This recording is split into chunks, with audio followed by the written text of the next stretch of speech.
The coffee machine hissed behind me, steam curling against my cheek as I wiped down the marble counter for what felt like the 100th time that morning. My fingers ached from the cold water, knuckles red and raw, but I kept scrubbing. The cafe was nearly empty, just 2 elderly women by the window and a businessman typing furiously on his laptop. Peak hour had passed, leaving behind the debris of rushed mornings. Crumpled napkins, lipstick-stained cups, spilled sugar that crunched under my worn sneakers. I tucked a strand of hair behind my ear, feeling the grease that came from standing too close to the espresso machine all day. My reflection in the steel backsplash showed exactly what I'd become. Invisible, just another girl in a stained apron, dark circles under her eyes, existing in the background of other people's important lives. The bell above the door chimed. I didn't look up immediately. Why would I? It was just another customer, another order, another few dollars closer to making rent. My manager, Rita, was in the back doing inventory, which meant I had to handle the front alone. I grabbed a clean cup, positioning myself at the register, rehearsing the same greeting I'd given 1,000 times. "Welcome to Rosewood Café. What can I—" The words died in my throat. He stood in the doorway, and the entire world seemed to tilt sideways. 7 years collapsed into nothing. 7 years of trying to forget, of building walls, of convincing myself that first love was just a foolish memory best left buried. Dante. My breath caught somewhere between my lungs and my lips. He looked different.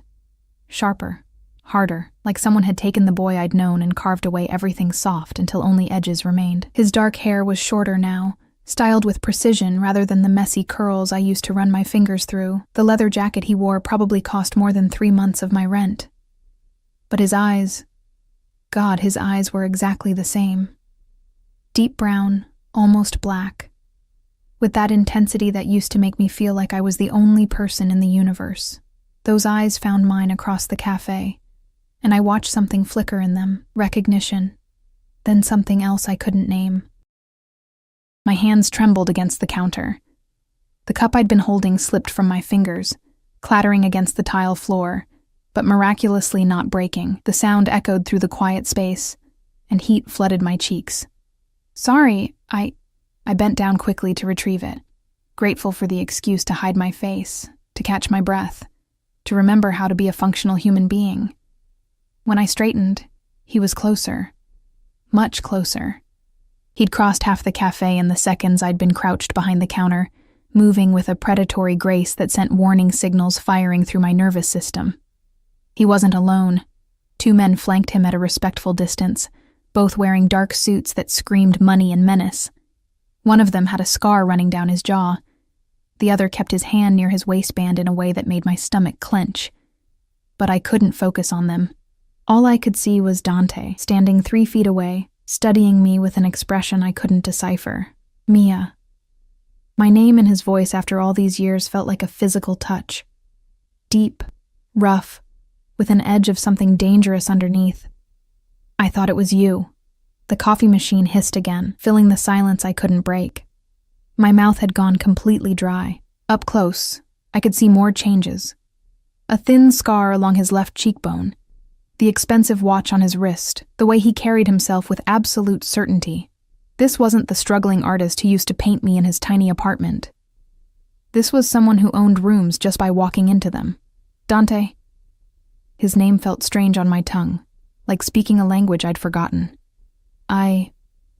What are you doing here? A ghost of a smile touched his lips, but it didn't reach his eyes. Getting coffee. What are you doing here?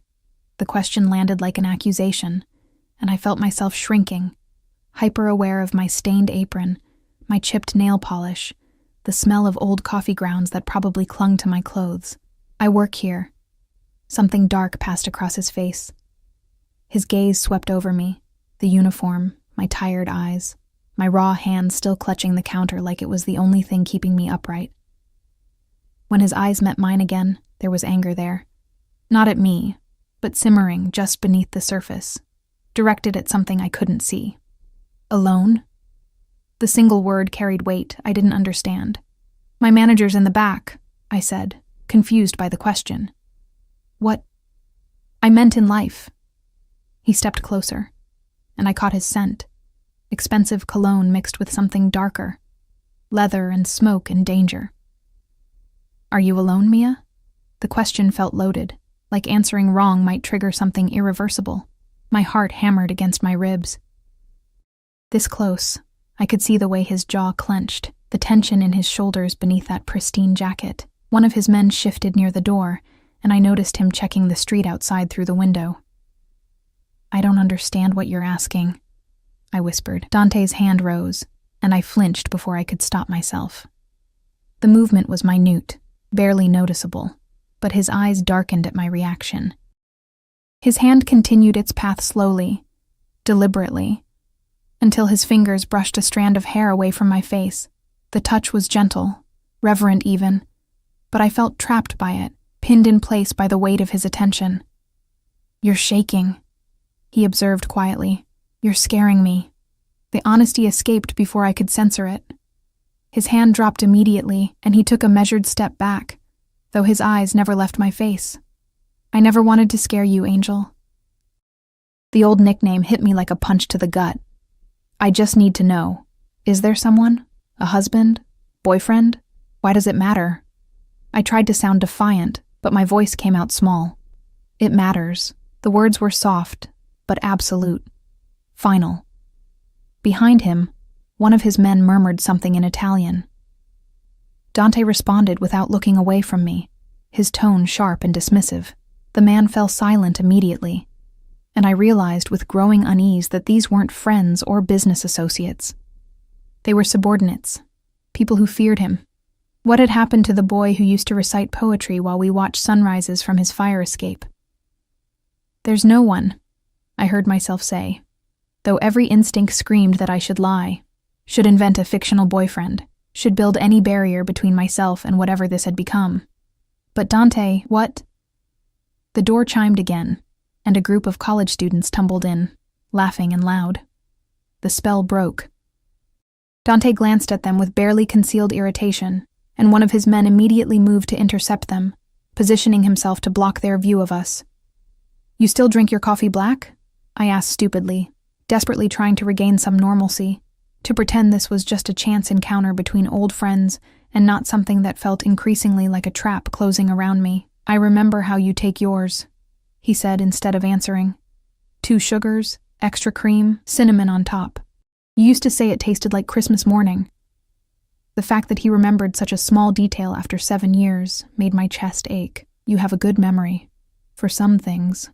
His gaze intensified. "For you, I remember everything." The words should have been romantic. Instead, they felt like a promise, or a threat. Rita's voice called from the back, asking if I needed help. I broke eye contact with Dante long enough to assure her I was fine, and when I looked back, he was pulling out a wallet, thick black leather, the kind that probably held more cash than I made in a month. "I'll take an espresso, and whatever you want." "I'm working," I protested weakly. "Take a break." It wasn't a suggestion. "I can't just... Please." The single word stopped me cold. There was something raw in it, something vulnerable beneath all that controlled power. 5 minutes, Mia. That's all I'm asking." But even as I nodded, even as I made his espresso with shaking hands and poured myself the coffee I couldn't afford on my wages, I knew it was a lie. Men like what Dante had become didn't ask for 5 minutes. They took everything. I led him to a corner table, away from the windows, though I noticed his men positioned themselves strategically, one by the door, one where he could watch both entrances.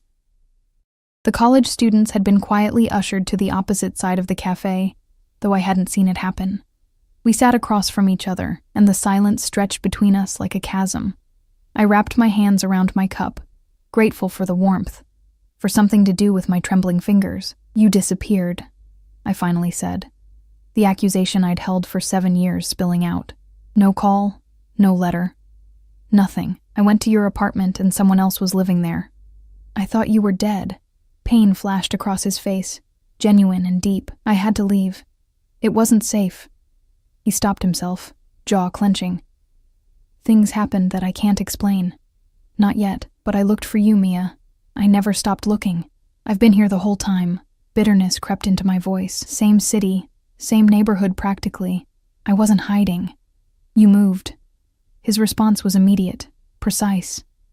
3 months after I left, you moved from Riverside to Oakmont. Then 2 years ago to your current apartment on 7th Street, above the laundromat. Ice flooded my veins. How do you know where I live? The question hung in the air between us, heavy with implications I didn't want to examine. Dante leaned back in his chair, and for the first time I saw the predator clearly. The boy was gone entirely. In his place sat a man who knew where I lived, who probably knew far more than that, who had been watching from the shadows, while I stumbled through life thinking I was alone.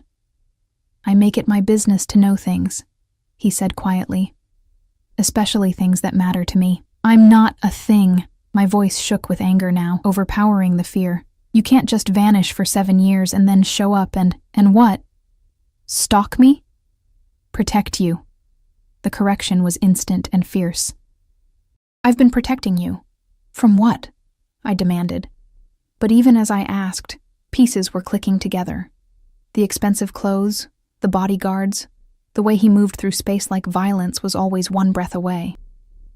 Dante, what did you become? His phone buzzed on the table, the first of 3 phones I now noticed lined up in front of him. He glanced at the screen, frowned, and typed a rapid response before looking back at me. Someone who can finally take care of you the way I always wanted to. The answer was smooth, practiced, revealing nothing. I tried a different approach. Do you paint anymore? This question landed. I watched him flinch, something human breaking through the carefully constructed armor. No, not in a long time. That's sad. I meant it. His art had been beautiful, raw, full of feeling. You were talented. I had to grow up. The words were harsh, aimed at himself more than me. Talent doesn't pay for protection, doesn't keep people safe, doesn't... He stopped abruptly, that iron control slamming back into place. But I'd seen behind the curtain whatever had happened to transform sweet, artistic Dante into this controlled, dangerous man. It haunted him. The ghosts lived behind his eyes. Rita appeared at my elbow, making me jump. Mia, honey, you've got tables backing up. I glanced at the counter and saw she was right. While I'd been lost in Dante's orbit, the lunch rush had begun creeping in. I stood quickly, relieved to have an escape. I have to work. Dante stood with me, and I was struck again by how much taller he seemed, how his presence filled space in a way it never used to. When do you finish? Not until 6. I'll wait. That's 5 hours from now, I said incredulously. I'll wait. Each word was deliberate, final. You can't just sit here for 5 hours. I'll handle Rita. He pulled out his wallet again, extracting several large bills and setting them on the table, for the table rental and any inconvenience. I looked at the money, easily $200, and felt sick. Dante, no, this is crazy. You can't. His hand closed over mine, warm and strong, and I froze. The touch sent electricity racing up my arm, treacherous muscle memory awakening after years of dormancy. His thumb stroked across my knuckles, gentle and possessive all at once. Go work, Angel. I'll be right here when you're done. We have 7 years to catch up on. His eyes held mine, intense and unwavering, and this time, I'm not disappearing. Neither are you. It sounded like a vow. It felt like a cage door closing. I pulled my hand away and fled back to the counter, my heart racing, his eyes burning into my back. For the next 5 hours, I was hyper-aware of him in that corner booth, never looking at his phone, never speaking to his men, just watching me with the patient focus of a hunter who'd finally found his prey. And when I accidentally dropped a tray of dishes in my nervousness, the crash echoing through the café, and looked up to find those dark eyes on me filled with something between concern and possession, I realized my innocent mistake of glancing up when he'd walked in had triggered something irreversible. Dante hadn't stumbled into this cafe by chance. He'd been searching. And now that he'd found me, the look on his face made one thing terrifyingly clear. He had no intention of ever letting me disappear again. The last customer finally left at 6:15, and I untied my apron with fingers that wouldn't stop trembling. Rita had been shooting me curious glances all afternoon, her eyes darting between me and the corner booth where Dante sat like a dark king holding court. He hadn't moved except to accept coffee refills I brought with shaking hands, and to make occasional phone calls in Italian that sounded like commands. His men had rotated shifts, the scarred one leaving around 2, replaced by someone younger with cold eyes and a permanent scowl. They never sat, never relaxed, just stood guard like Dante was royalty requiring constant protection. From what? From who? The questions circled my mind endlessly as I wiped down tables, served customers, pretended everything was normal, while my entire world tilted on its axis. "That your boyfriend?" Rita asked, as I counted out my register, her voice pitched low enough that only I could hear. "No, just someone I used to know. Someone you used to know doesn't look at you like that, honey." She patted my shoulder, her voice gentle. "Be careful. That man looks like trouble wrapped in expensive packaging." She had no idea how right she was. I finished my closing duties, dragging them out as long as possible. But eventually there was nothing left to clean, no excuse to delay the inevitable. Dante remained in his booth, watching me with that unnerving patience. While his guard stood sentinel by the door, Rita locked up the back and gave me one last concerned look before leaving through the rear entrance. The cafe fell quiet, except for the hum of the refrigerator and my own thundering heartbeat. "Ready?" Dante stood, buttoning his jacket with practiced ease. For what exactly? I stayed behind the counter, using it as a barrier between us.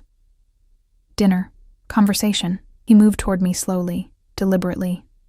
"Answers to all those questions I can see running through your mind. I'm not hungry."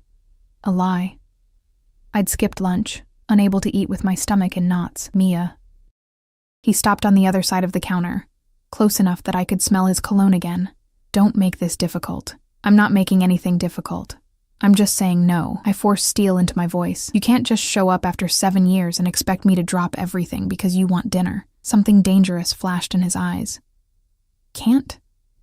The single word carried enough threat to make me step back involuntarily. His guard moved closer to the counter, hand shifting toward his waistband, and I realized with cold clarity that these men would do whatever Dante ordered. Whatever he wanted, he got. But then Dante held up a hand, stopping his guard mid-motion. He took a breath, and when he spoke again, his voice had softened. "You're right. I'm sorry." The apology sounded rusty, like he wasn't used to giving them. I'm not good at asking anymore. I'm used to telling." "I noticed," I said quietly.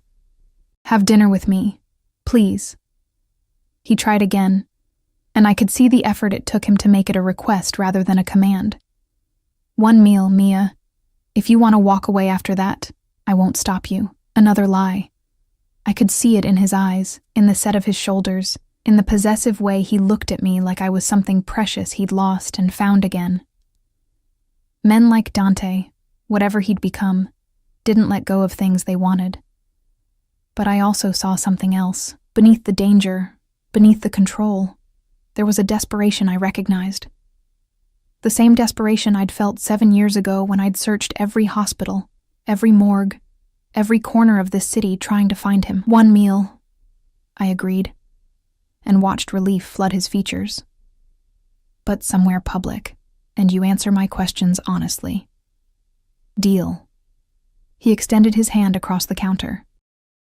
I looked at it, remembering how that hand used to hold mine while we walked through parks, how his fingers used to trace my face while he memorized me for his paintings. Now it was adorned with an expensive watch and a ring I didn't recognize, thick gold with some kind of crest. I shook his hand quickly, trying to ignore the way my skin burned at the contact, trying to forget how perfectly my hand had always fit in his. His fingers tightened briefly before releasing me. "My car is outside. I can meet you somewhere," I countered. Mia. Patient, but firm. "It's not safe for you to travel alone at night." "I do it every night. I'm fine." "You won't anymore." The statement was absolute, leaving no room for argument. "Not now that I've found you." The possessiveness in his voice should have terrified me. Instead, some traitorous part of my heart fluttered at being claimed so thoroughly. I squashed the feeling immediately. "One dinner, Dante. That doesn't give you the right to dictate my life." "We'll see."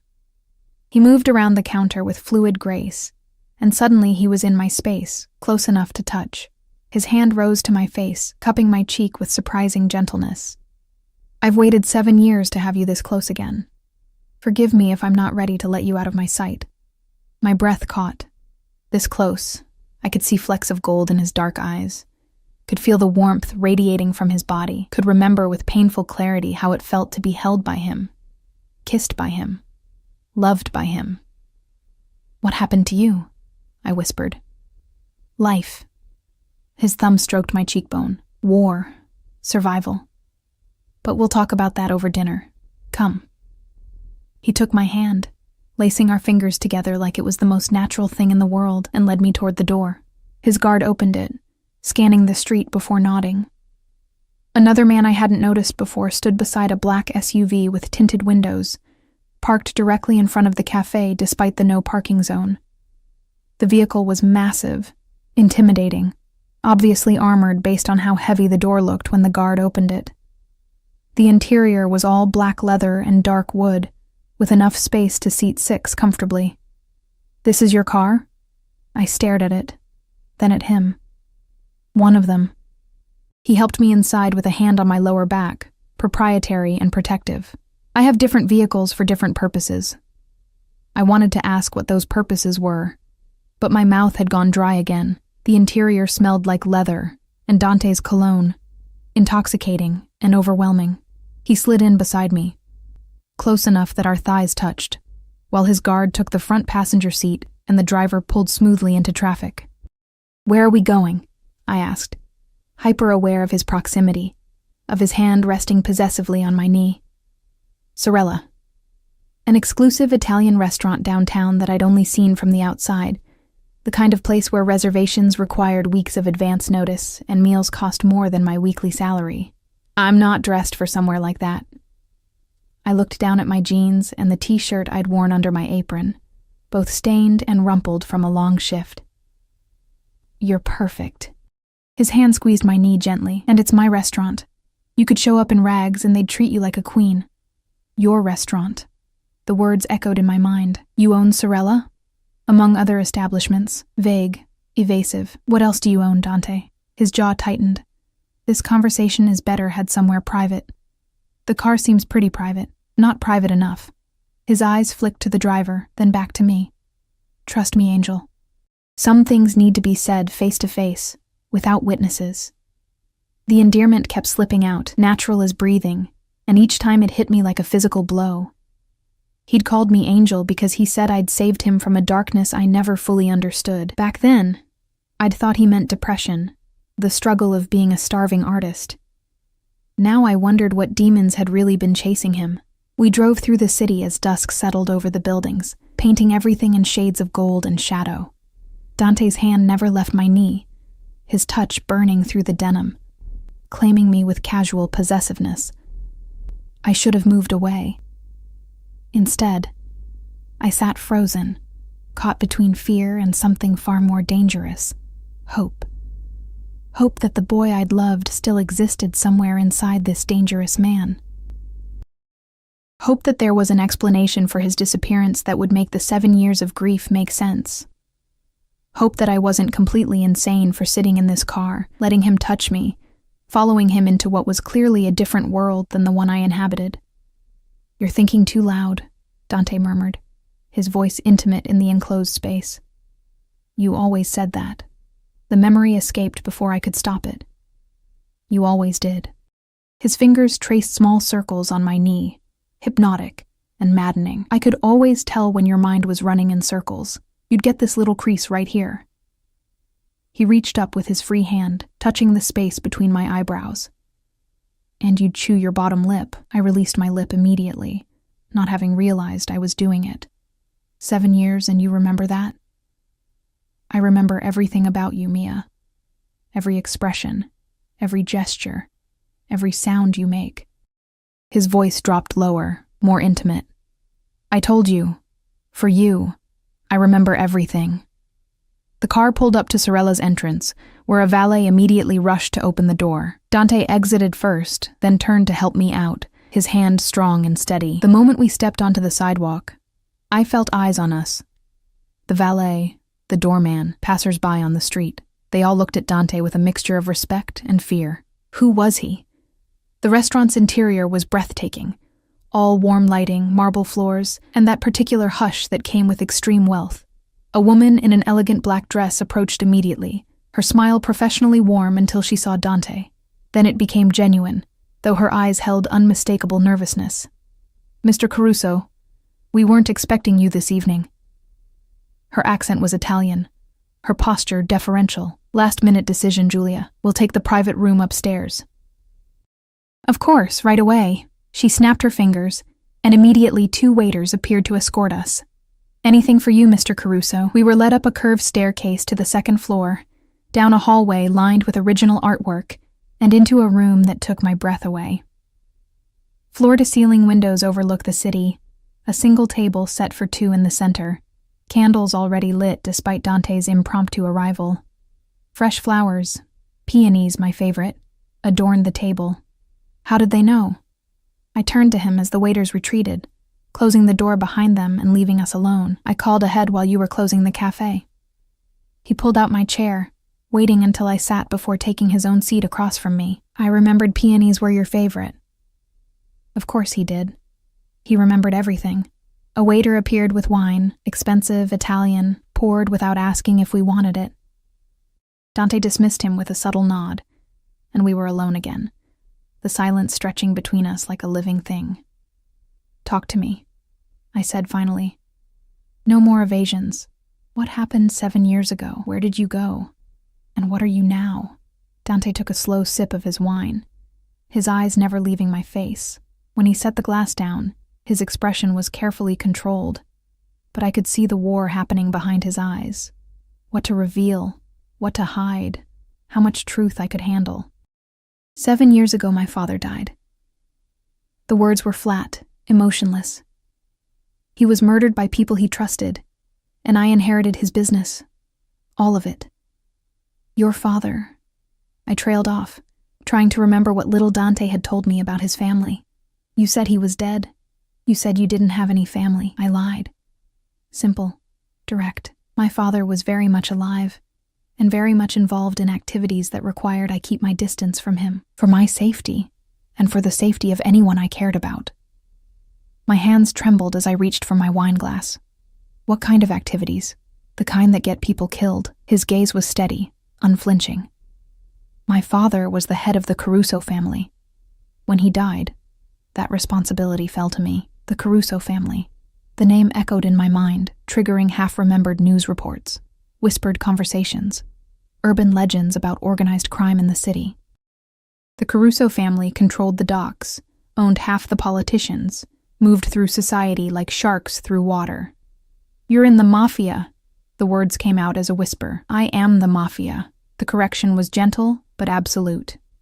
"In this city, nothing happens without my permission. I control the ports, the unions, the flow of goods, legal and otherwise. I have judges in my pocket, police on my payroll, and enough political influence to make or break elections." I should have stood up. Should have run. Should have called the police, though according to him they worked for him anyway. Instead, I sat frozen, staring at the man I'd once loved, trying to reconcile the artist who'd painted me in sunrise colors with the criminal who'd just confessed to running an empire built on violence and corruption. "Say something," Dante said quietly, and for the first time since he'd walked into the cafe, he looked uncertain. "I don't know what to say." My voice came out small, scared. "You're a criminal." "Yes." No denial, no justification. "You hurt people. When necessary." His jaw clenched. "I protect my family, my territory, my interests. Sometimes that requires violence. I won't lie to you about that. And you want me to just, what, accept this? Have dinner and pretend you didn't just tell me you're a mobster? I want you to understand." He leaned forward, intensity radiating from him. "I left to protect you, Mia. When my father died, there was a war. 5 families fighting for control, all of them willing to use any weakness against me. If they'd known about you, if they'd discovered what you meant to me, they would have taken you, hurt you, used you to get to me. So you just disappeared? For 7 years?" Anger finally broke through my shock. "You couldn't send a letter? Make a phone call?" Every contact was a risk. Every connection was a potential weapon they could use. His hand reached across the table, but I pulled mine back. Pain flashed across his face. By the time I'd consolidated power, by the time it was safe, you'd moved, changed jobs. I spent 2 years tracking you down, Mia. 2 years of searching while you slipped through my fingers like smoke. I wasn't hiding. You weren't easy to find either. His voice held frustration, old and deep. You stopped using social media, paid for everything in cash, moved 3 times in 5 years. It was like you were a ghost, because I'd been trying to forget him, trying to erase every trace of the girl who'd loved Dante Caruso and lost him. I'd dismantled my digital life, my connections, everything that reminded me of who I used to be. I was trying to move on, I said quietly. Did you? The question was sharp, demanding. Did you move on, Mia? Did you find someone else? Fall in love? Build a life without me? That's not fair. Nothing about this is fair. He stood abruptly, moving around the table with predatory grace. Before I could react, he was crouching beside my chair, his hands gripping the armrests, caging me in. I've spent 7 years clawing my way to the top of a world I never wanted, building an empire on blood and fear, all so I could be strong enough to protect you, to find you, to keep you safe from the monsters I deal with every single day. His face was inches from mine, his breath warm against my skin, his eyes blazing with emotions I couldn't name. You want fair? His voice dropped to a whisper. Fair would have been dying in that alley with my father, taking a bullet meant for him. Fair would have been you finding someone kind and safe and normal, someone who could give you the life you deserve. But I'm not fair, Angel. I'm selfish and possessive, and I've committed sins that would make you sick if you knew the details. His hand rose to cup my face, and I was trapped between wanting to lean into the touch and wanting to run. But I'm also yours. I've always been yours. And now that I've found you again, now that I know you're alone and unprotected in this city full of people who would hurt you just to get to me, there's no force on earth that could make me walk away. You're scaring me again, I whispered. Good. His thumb traced my lower lip and I shivered. You should be scared, because I'm not the boy you knew, Mia. That boy died the same night my father did. What's left is something darker, something dangerous. But it's still yours if you'll have it. The confession hung between us, raw and honest, and terrifying in its intensity. This was a man confessing love like a disease, like a curse, like something he couldn't control even if he wanted to. And God help me. Some broken part of my heart responded to it. I don't know if I can do this, I admitted. Then don't decide tonight. He pressed his forehead against mine, his eyes closing briefly. Just stay. Have dinner with me. Let me prove I'm still worthy of your time, even if I'm no longer worthy of your love. A knock at the door interrupted us. Dante pulled back immediately, his expression shifting from vulnerable to controlled in a heartbeat. Enter. Waiters appeared with the first course, and Dante returned to his seat, the moment of raw honesty locked away behind his carefully constructed walls. But I'd seen behind them now. I'd glimpsed the boy I'd loved, still living somewhere inside the monster he'd become. And that glimpse terrified me more than anything else, because it meant I might not be strong enough to walk away. Dinner passed in a haze of exquisite food I barely tasted, and conversation that felt like dancing through a minefield. Dante asked about my life, careful questions about my jobs, my apartment, whether I was happy. I answered in fragments, hyper-aware that anything I revealed felt like handing him ammunition. But he already knew so much. The addresses, the job changes, probably more than he was admitting. The knowledge should have felt invasive, violating. Instead, it felt like being seen for the first time in 7 years. You're not eating, he observed, his fork pausing halfway to his mouth. I looked down at my plate, some kind of pasta and truffle sauce that probably cost more than my daily wages, and realized I'd only managed a few bites. I'm still processing. That I'm a criminal? No judgment in his voice, just curiosity. That you're here. That you're real. I set down my fork, meeting his eyes. For 7 years you were a ghost. A memory I'd started to think I'd imagined. And now you're sitting across from me telling me you run the city's underworld like it's a normal career path. A ghost of a smile touched his lips. It's not a career path I chose willingly. But you chose to stay. Did I? The smile faded. When you inherit an empire, Mia, walking away isn't an option. There are hundreds of people who depend on me. Families whose livelihoods come from businesses I control. And there are enemies who would see any weakness as an opportunity to take everything. So you're trapped. I said it gently, understanding dawning. We're all trapped by something. His gaze held mine. I'm trapped by duty and blood. You're trapped by whatever keeps you working yourself to exhaustion in a cafe, living in an apartment that barely qualifies as safe, struggling when you shouldn't have to struggle. Heat flushed my cheeks. I'm doing fine. You're surviving. That's not the same as living. He leaned back, wineglass in hand. When was the last time you bought yourself something frivolous? When did you last take a vacation? Sleep past dawn? Not everyone has mafia money to throw around. I shot back, defensive. No, but you could. The words hung between us, weighted with implication. I laughed, but it came out bitter. What? You're offering to be my sugar daddy now? 7 years of silence and suddenly you want to fund my lifestyle? I want to take care of you. His voice was steady, serious. The way I should have been doing all along. You shouldn't be working double shifts, Mia. You shouldn't have dark circles under your eyes from exhaustion, or hands raw from scrubbing dishes or this. He reached across the table, his fingers brushing my wrist where my sleeve had ridden up, revealing a burn scar from the espresso machine. This should never have happened. I pulled my hand back. Accidents happen. It's part of working in a cafe. Not anymore. The finality in his tone made my stomach clench. Dante. I'm not asking, Angel. Soft words, iron underneath. Tomorrow you're done at that cafe. I'll handle Rita, compensate her for the short notice. You'll... Absolutely not. I stood abruptly, my chair scraping against the floor. You don't get to waltz back into my life and start making decisions for me. I need that job. I have rent, bills, a life that exists whether you approve of it or not. He stood too, moving around the table with that predatory grace. You need that job because you have no other options. I'm offering you options. No, you're offering me a cage. I backed up, but there was nowhere to go. A gilded one maybe, but still a cage.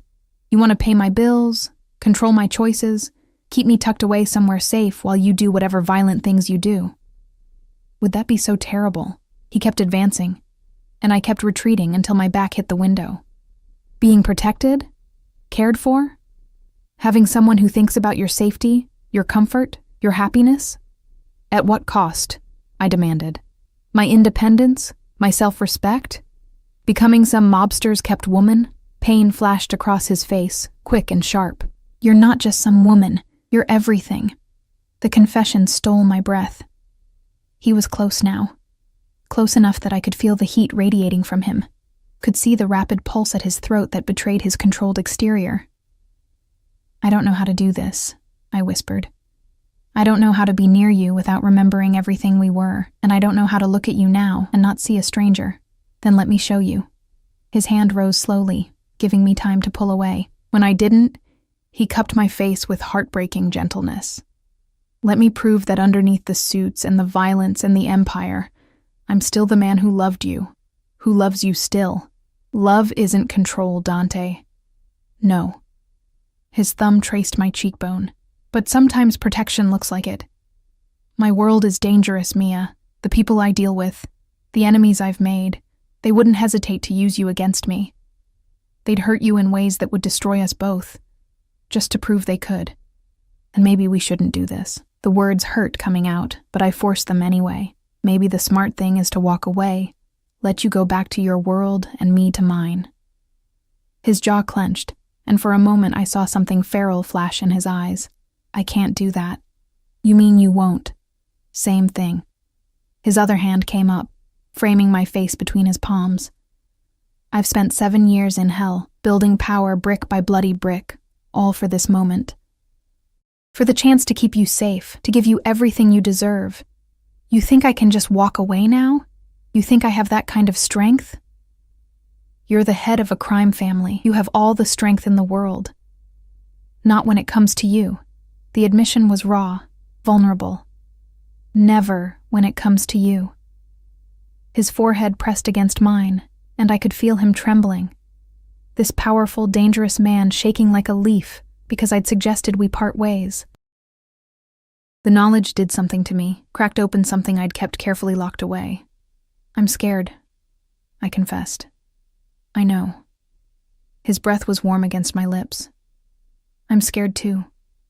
Terrified that you'll see too much of the monster and forget the man, but I'm more terrified of losing you again. You never had me. Not really. We were kids playing at forever. We were real. His voice dropped to barely a whisper. We were the realest thing in my life, Mia. Everything else, the family, the business, the violence, that's the game. You were the truth. I closed my eyes, trying to block out the intensity of his gaze, but it didn't help. I could still feel him, overwhelming and all-consuming, a gravitational force I'd been orbiting for 7 years even in his absence. 1 month, I heard myself say. His hands tightened on my face. What? Give me 1 month. Let me see who you are now, not who you were. Let me decide if I can live in your world. I opened my eyes, meeting his. But I keep my job, my apartment, my independence. You don't get to sweep in and rearrange my life. Not yet. That's not negotiable. His voice hardened. Your safety is my decision. I cut him off. Those are my terms, Dante. 1 month of getting to know each other again, on my conditions. Or we end this right now. I watched him war with himself, need battling against the instinct to control, to protect, to possess. Finally, he took a shaking breath. 2 weeks at the cafe. Then we discuss alternatives. He was compromising, barely. And I assigned security to watch your apartment. No security. Mia. No, security. I pushed against his chest, creating space between us. I won't live under surveillance. Either you trust me to be safe, or this doesn't work. His jaw clenched so tight I heard his teeth grind. There are people who would kill you just to hurt me. Then don't tell them about me. I met his eyes steadily. You kept me secret for 7 years. Keep doing it. It's not that simple anymore. People saw us leave together. By tomorrow, everyone will know you exist. He ran a hand through his hair, frustration evident. I can't unring that bell, Angel. The endearment slipped out unconsciously, and I saw the moment he realized it. His eyes softened, and he looked suddenly younger, more like the boy I'd known. Please, he said quietly. Let me keep you safe. It's the only thing I'm asking. It's not, though. You're asking me to give up my entire life, to trust you completely when I barely know you anymore. I shook my head. I need time, Dante. Time to process this, to figure out if what we had can survive what you've become. He stared at me for a long moment, and I watched him struggle with the urge to simply override my objections, to take what he wanted and deal with the consequences later. But then something shifted in his expression. Okay. The word sounded like it cost him. 1 month. But you call me every night before bed, so I know you're safe. And if anything feels wrong, you contact me immediately. It was still controlling, still possessive, but it was also a compromise, from a man who clearly wasn't used to compromising. Deal.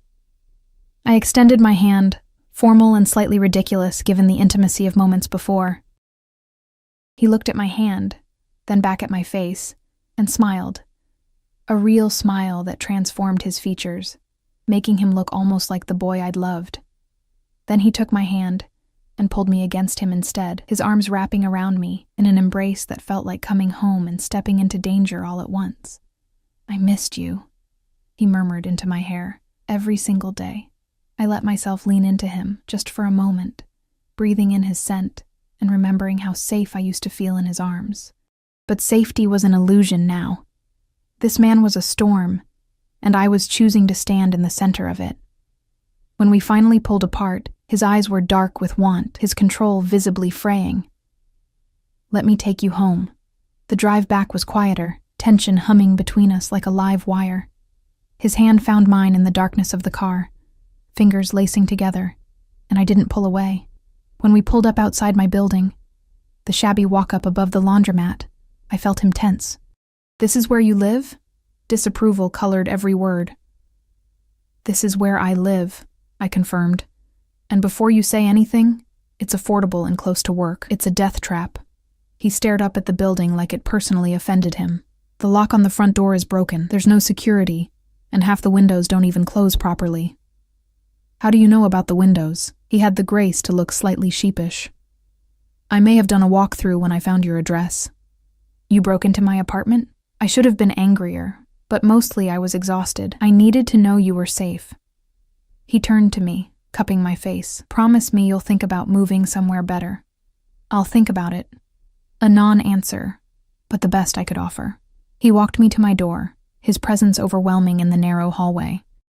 At my apartment, he waited while I unlocked it, then did his own security check, testing the locks, the windows, even looking under the bed like a concerned parent checking for monsters. "Dante, I've lived here for 2 years.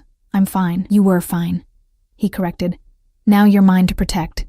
That changes everything." Before I could argue, he pulled me close and kissed my forehead, a gesture so tender it made my chest ache. "Lock the door behind me. Call if you need anything." "I mean it, Mia." "Anything." Then he was gone, leaving me standing in my tiny apartment that suddenly felt emptier than ever before. I locked the door and leaned against it, my heart racing, my mind spinning. What had I just agreed to? I didn't sleep that night. Every creak of the building, every car passing on the street below, sent my heart racing. I kept replaying the evening in my mind. Dante's confessions, his touch, the barely leashed violence I'd sensed beneath his controlled exterior. Around 3 a.m, my phone buzzed with a text from an unknown number. "You should be sleeping, Angel."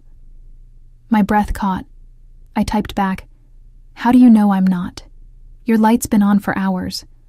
I jumped up, rushing to my window and peering down at the street. A black SUV sat across from my building, engine idling, windows too dark to see inside. As I watched, the rear window rolled down just enough for me to see Dante's face in the shadows. He'd been watching me all night. I should have felt violated. Instead, some traitorous part of me felt safer knowing he was there. I grabbed my phone again. "Go home." "I'm fine. I am home." "Anywhere you are is home." The words made my chest tighten. I texted back, "That's creepy, not romantic. Can it be both?" Despite everything, I smiled. There, a flash of the boy I'd known, the one who used to leave terrible poetry on my windshield and think he was being smooth. "Good night, Dante. Dream of me, Mia." I closed my curtains and crawled into bed, and somehow, knowing he was outside keeping watch, I finally fell asleep. The next morning at work, Rita pulled me aside before the morning rush. "That man from yesterday called, made a very generous donation to my daughter's college fund in exchange for understanding if you needed some time off." Her eyes were sharp, concerned. "Want to tell me what's going on?" It's complicated. Honey, men who throw money around like that are always complicated." She squeezed my shoulder. "Just be careful. I've lived in this city long enough to recognize power when I see it. And that man? He's got the kind of power that protects or destroys. Nothing in between." Her words haunted me through my shift. I kept expecting Dante to appear, but he didn't. Instead, around noon, a delivery arrived. A box wrapped in expensive paper, my name written in an elegant hand on the card. Inside was a new phone, top of the line, already activated, with one contact programmed in. Dante. The note read, "For our nightly calls, the other one isn't secure. D." I stared at it, torn between irritation at his presumption and reluctant appreciation for the practical gift. My current phone was ancient, the screen cracked, barely holding a charge. This one was sleek, new, probably cost more than a month's rent. I texted him from it. "You can't buy me." His response was immediate, "Not trying to buy you, trying to keep you safe. There's a difference." "Is there?" "Ask me in a month." Despite myself, I found myself smiling at the phone throughout my shift, rereading his messages, analyzing every word choice. I was pathetic. 7 years of silence and one dinner had me acting like a teenager with her first crush. But it wasn't a crush. It was something far more dangerous. The rekindling of a love I'd never fully extinguished, no matter how hard I'd tried. The week passed in a strange rhythm. I worked my shifts at the cafe, while Dante's presence orbited my life like a dark star. He didn't push, didn't demand more than our agreement allowed, but he was always there. Texts throughout the day, random observations, terrible jokes that reminded me of who he used to be, questions about what I was eating, if I was tired, if I needed anything, and every night, a phone call. His voice in the darkness, deep and intimate, talking about everything and nothing. He told me about growing up in two worlds, the legitimate business facade and the criminal reality underneath, about his mother, who died when he was young, about inheriting a legacy he'd tried to run from, only to be dragged back by blood and duty. I told him about the years after he'd left, the grief that had nearly swallowed me whole, the jobs I'd cycled through, trying to find purpose in a world that felt colorless without him, the walls I'd built to keep from ever feeling that abandoned again. "I'm sorry," he said one night, his voice rough with emotion, "for all of it, for leaving, for the pain I caused. If I could go back, but you can't," I interrupted gently. "None of us can. We can only decide what we do now." "And what do you want to do now, Angel?" The question hung between us, weighted with possibility. "I don't know yet. Ask me in 3 more weeks." His low laugh rumbled through the phone. "You're going to make me work for this. You're the head of a crime family. I thought you liked challenges, only when I know I'm going to win." "Confident, aren't you? About this? About you?" His voice dropped lower, more intimate. "I've never been more certain of anything in my life." By the second week, the texts became more frequent, the phone calls longer. I found myself sharing things I'd never told anyone. Small fears, secret dreams, the loneliness that had become so constant I'd stopped noticing it. And he listened, really listened, in a way that made me feel seen for the first time in years. But there were things he wouldn't discuss. When I asked about the specifics of his business, he deflected. When I pushed about the violence, the crimes, the reality of what he did, he changed the subject. It was like he was showing me carefully curated pieces of himself, while hiding the darkest parts. "You can't compartmentalize forever," I told him during one call. "If we're going to do this, I need to know all of you, not just the parts you think I can handle." Silence stretched between us. Then, "Some things, once you know them, you can't unknow. I'm trying to protect you from that burden. Maybe I don't want to be protected from reality. Maybe you should." His voice was tight, strained. "The things I've done, Mia, the orders I've given, the blood on my hands, that's not something I want you to carry. But you carry it. I have to. It's my inheritance, my responsibility. And if I choose to be part of your life, it becomes my responsibility too." I sat up in bed, staring at the ceiling. "You can't have it both ways, Dante. Either I'm in this with you, really in it, or I'm just some kept woman you visit when you want to pretend you're normal. You're not." He stopped, taking a breath. "You're right. You deserve honesty. This weekend, come to my home. Let me show you my world, the real one. Then decide if you can live with what I am." Fear and anticipation warred in my chest. "Okay. I'll send a car Saturday morning. Pack an overnight bag. Dante?" "Separate rooms," he assured me. "Unless you decide otherwise, I'm not going to push you into anything you're not ready for." Saturday morning arrived too quickly. I packed a small bag, my hands shaking, second-guessing everything. A black car arrived at 9, not the SUV, but a sleek sedan with a driver who introduced himself as Marco and treated me with careful respect. We drove for 40 minutes, leaving the city behind, winding through increasingly wealthy neighborhoods, until we reached a gated estate that looked like something from a movie. High walls, security cameras, guards at the gate who waved us through immediately. The house, mansion, really, was stunning. Modern architecture blended with old-world elegance, surrounded by manicured gardens and what looked like acres of private land.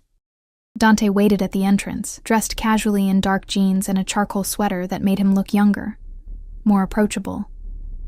but his eyes held tension as he watched me take in my surroundings. "Welcome home," he said, then seemed to catch himself. Welcome to my home." The slip didn't escape my notice. Neither did the hope in his eyes.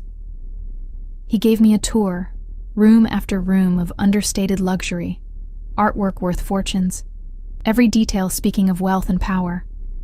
But what struck me most was how empty it felt. Beautiful, pristine, and utterly lifeless. "Do you live here alone?"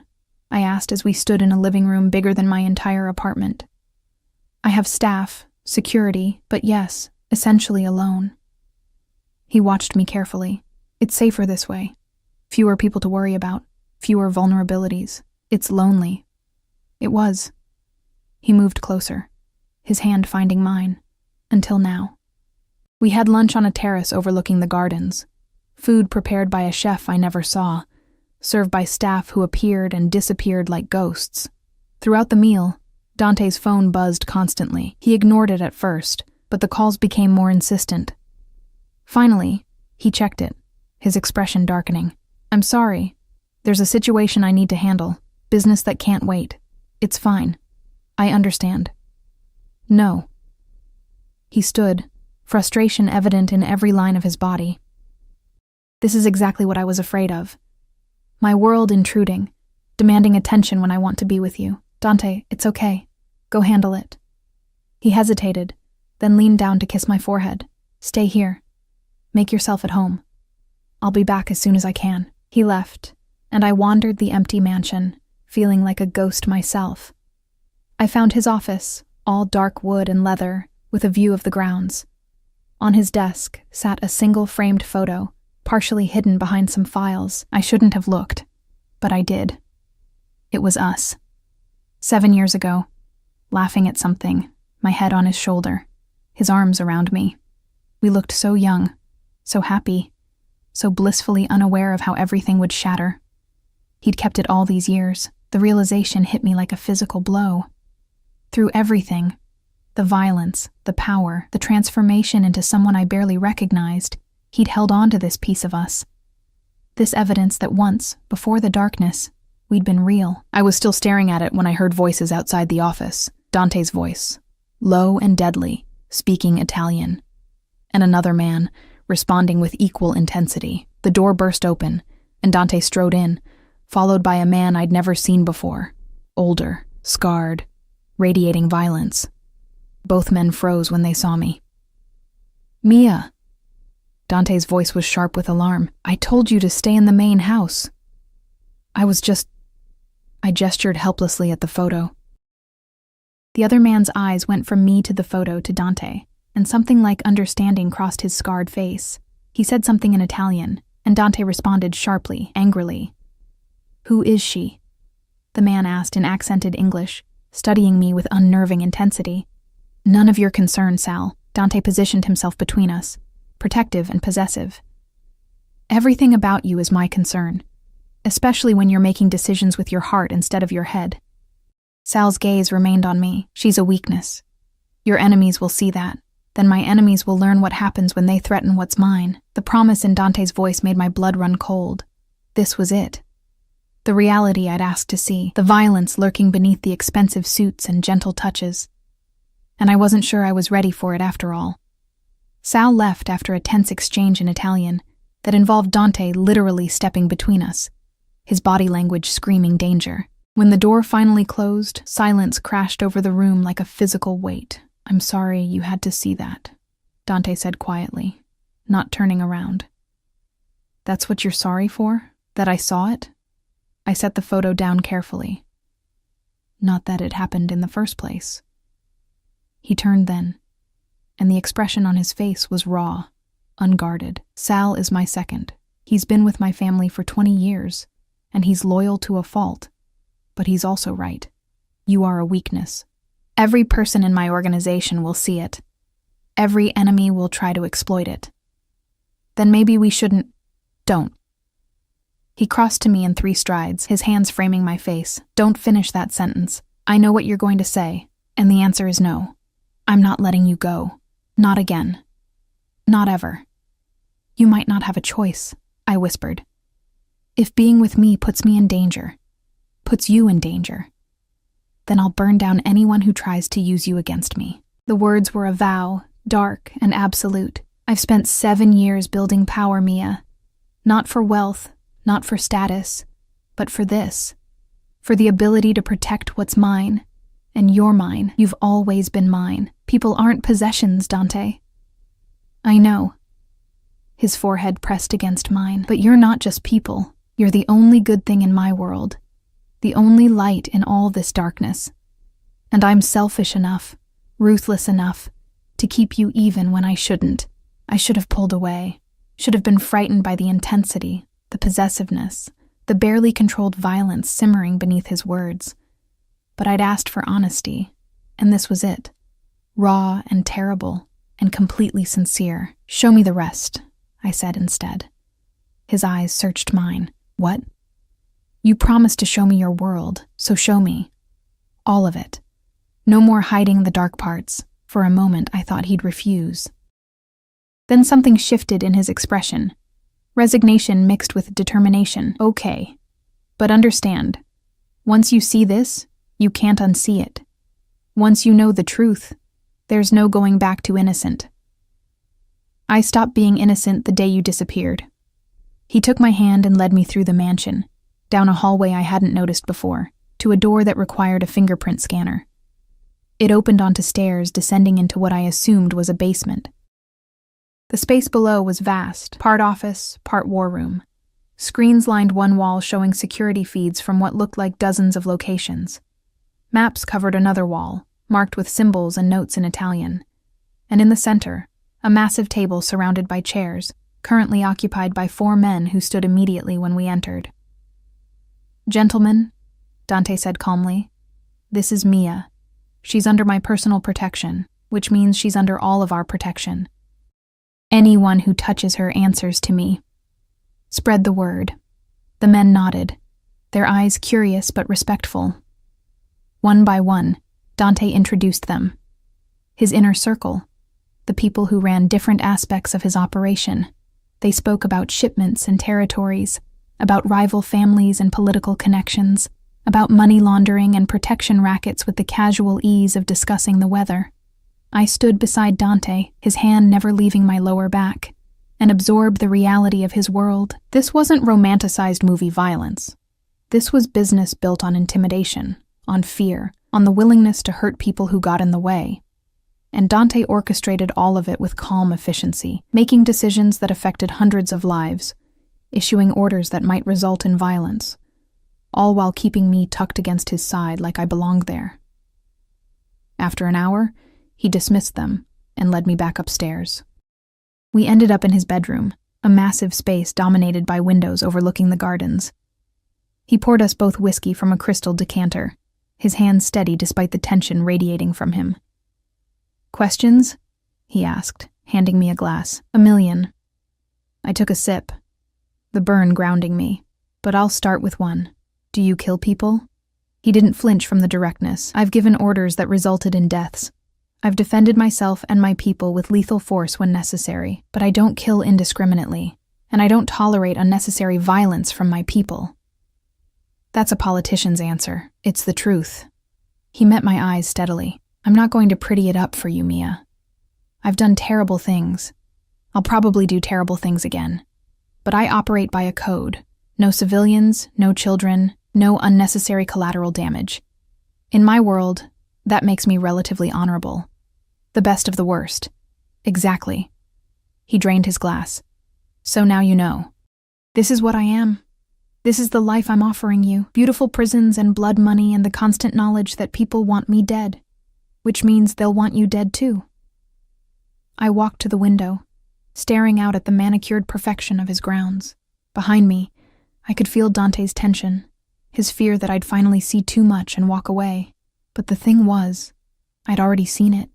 Seen the violence lurking beneath the surface, the ruthlessness required to survive in his world, the darkness that clung to him like a second skin. And beneath all of that, I'd also seen something else, the boy who'd kept my photo for 7 years, who watched me sleep from his car because he couldn't bear to be far away, who looked at me like I was salvation and damnation wrapped in one fragile package. "I need you to promise me something," I said, not turning around. "Anything." The word came without hesitation. "No lies, not ever. I don't care how ugly the truth is. I need you to give it to me straight." I turned to face him. "And you don't make decisions about my life without consulting me. Not about my job, my home, my safety. We discuss everything." Hope flickered in his eyes, cautious and fragile. "Are you saying—" "I'm saying I'm terrified. I'm saying this is insane and reckless, and probably the worst decision I'll ever make." I crossed to him, setting down my glass. "But I'm also saying I've spent 7 years trying to forget you, and it didn't work. I'm saying that when you look at me, I still feel like the most important person in the world. And I'm saying that maybe, possibly, I want to try this. Really try it." His hands came up to frame my face, trembling slightly. "You mean it?" "On one condition." I placed my hands over his. "You have to let me in. All the way in. No more protecting me from the hard parts. If I'm going to be part of your world, I need to understand it. All of it. Even the darkest parts, especially those." I held his gaze. "Because I think you've been carrying them alone for too long. And maybe together, they won't be quite so heavy. The kiss, when it came, was nothing like our first kiss 7 years ago. That had been sweet, tentative, full of teenage uncertainty. This was claiming and desperation, and 7 years of grief compressed into a single moment."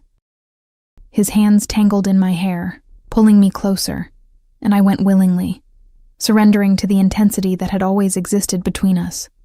When we finally broke apart, both breathing hard, his forehead rested against mine. "I love you," he whispered. "I never stopped. Not for a single day. I know."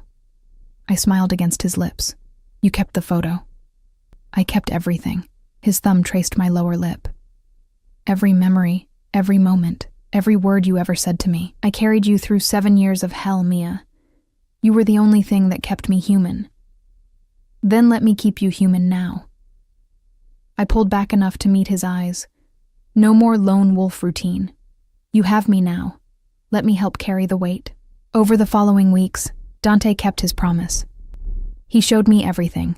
The legitimate businesses that fronted his operations, the network of people who depended on him, the delicate balance of power that kept the city from descending into open warfare. I met his people, learned the hierarchy, began to understand the complex web of loyalty and fear that held his empire together. It wasn't easy. There were nights I cried from the stress, from the knowledge of what his world entailed. There were moments I questioned everything, wondered if love was worth the cost of living in constant awareness of danger. But there were also mornings waking up in his arms, safe and cherished. Evenings spent in quiet conversation, learning who he'd become while sharing who I was now. Moments of laughter that reminded us both we were still, underneath everything, just two people who'd found each other against impossible odds. 3 months after that first dinner, Dante asked me to move into the mansion.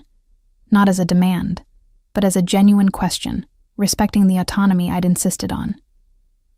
"I want you here," he said, as we sat in the garden, my head on his shoulder.